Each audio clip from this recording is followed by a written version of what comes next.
Le christianisme a trouvé son chemin vers l'Afrique dès les premiers jours de la religion. Il s'est d'abord enraciné en Afrique du Nord, une région alors étroitement liée à l'Empire romain. Cette église africaine primitive a produit des figures importantes, comme Augustin d'Hippone, un théologien dont les écrits influencent encore la pensée chrétienne aujourd'hui. Cependant, l'arrivée de l'islam en Afrique du Nord au 7e siècle a entraîné un déclin de l'importance du christianisme dans cette région. Malgré ce déclin au nord, le christianisme s'est maintenu dans l'église copte d'Égypte et d'Éthiopie. L'église éthiopienne, en particulier, a conservé ses traditions et ses pratiques uniques pendant des siècles. C'est à l'ère des explorations européennes, à partir du XVe siècle, que le christianisme a connu un renouveau dans d'autres parties de l'Afrique. Les missionnaires portugais, accompagnant les commerçants et les explorateurs, sont arrivés sur les côtes de l'Afrique de l'Ouest, centrale et australe. Ils ont apporté avec eux leur foi, établi des missions et tenté de convertir les dirigeants africains et leur peuple.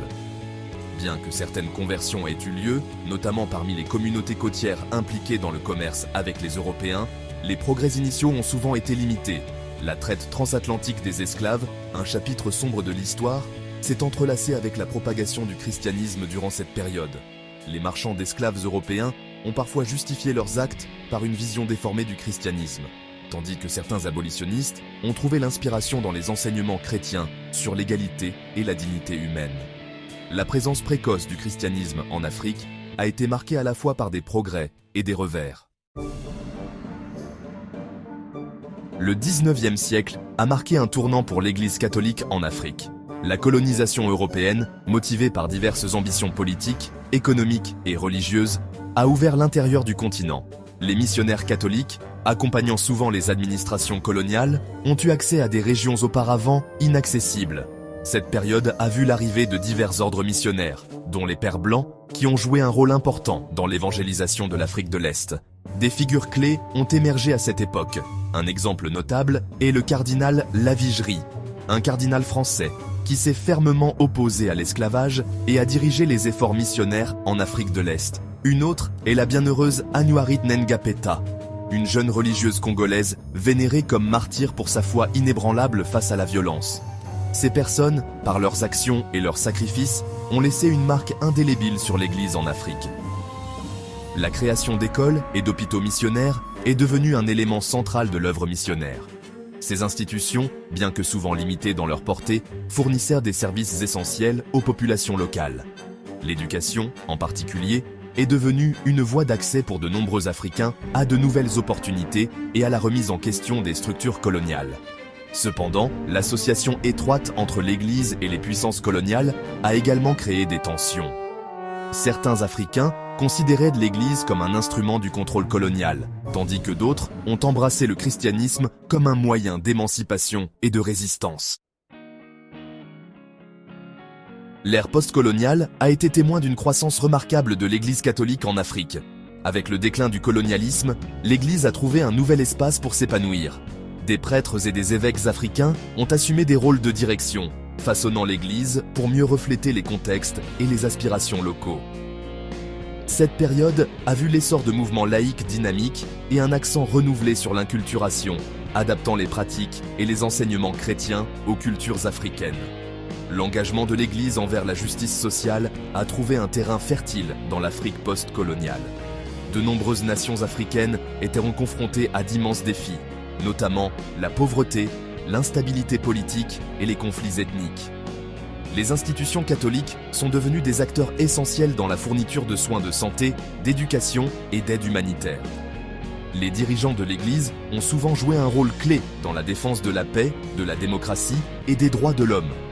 La croissance de l'Église en Afrique a été tout simplement remarquable. Aujourd'hui, l'Afrique possède la population catholique dont la croissance est la plus rapide au monde. Cette croissance est alimentée par un certain nombre de facteurs, notamment des taux de natalité élevés, le fort engagement social de l'Église et l'attrait de son message d'espoir et de communauté. Cette expansion, cependant, n'a pas été sans défi.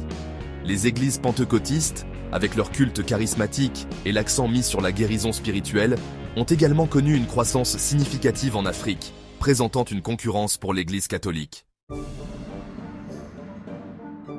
L'Église catholique a laissé un impact durable sur les sociétés et les cultures africaines. L'un des impacts les plus visibles se situe dans le domaine de l'éducation. Les écoles missionnaires, établies à travers le continent, ont joué un rôle essentiel dans la promotion de l'alphabétisation et l'accès au savoir. Bien qu'initialement limitées dans leur portée et souvent conçues pour servir les intérêts coloniaux, ces écoles ont évolué au fil du temps pour devenir des institutions importantes pour la mobilité sociale et le développement national. L'accent mis par l'Église sur les soins de santé, notamment par la création d'hôpitaux et de cliniques, a eu un impact profond sur la santé des populations. Ces institutions ont fourni des services médicaux essentiels, dans des zones souvent mal desservies. De plus, l'Église a été à l'avant-garde des efforts de lutte contre des maladies comme le VIH-Sida, offrant à la fois des soins médicaux et un soutien spirituel. La position de l'Église sur les questions de justice sociale a également façonné le paysage politique dans de nombreux pays africains. Les dirigeants de l'Église ont souvent agi comme médiateurs dans les conflits, plaidant pour la paix, la justice et les droits de l'homme. Les enseignements de l'Église sur la dignité de chaque personne humaine ont inspiré des individus et des mouvements à lutter contre l'oppression et à promouvoir le changement social. Cependant, l'influence de l'Église en Afrique n'a pas été sans critique. Certains soutiennent que la position conservatrice de l'Église sur des questions comme la contraception et le mariage homosexuel est en contradiction avec les réalités des sociétés africaines contemporaines. D'autres soulignent des cas où l'Église a tardé à s'attaquer à des problèmes internes, tels que les cas d'abus sexuels. Malgré ces défis, l'Église catholique reste une force puissante en Afrique, façonnant la vie de millions de personnes et contribuant à la transformation continue du continent.